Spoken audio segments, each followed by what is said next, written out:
महिला आयोगच्या जे पद आहे हे न्यायिक संस्थेच्या पद आहे आणि रुपालीताई चाकणकर जे आहे ते महिला आयोग पदाचा गैरवापर करतात आणि जे महिला त्यांच्याकडे तक्रार घेऊन येतात न्यायासाठी त्यांना न्याय तो भेटत नाही आणि त्यांच्यासोबत ते महिलांच्या सोबत फोटो काढून व्हिडिओ काढून सोशल मीडियावर व्हायरल करतात आणि राजकारण करतात त्यांच्यासोबत। आणि जे लोक ज्यांची तक्रार मोठे मोठे अपराधिक लोक ज्यांची तक्रार त्यांच्याकडे आहे त्यांच्यावर काही कारवाई तो करत नाही, पण त्यांच्यासोबत जे काढलेले फोटो आहे ते आजपर्यंत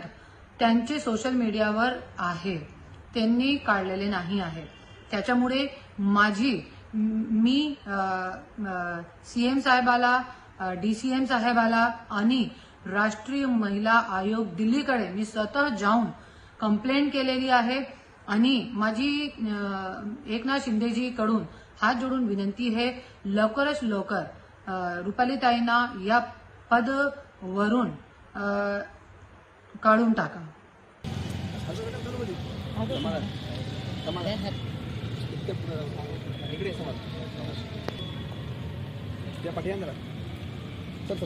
सर प्लीज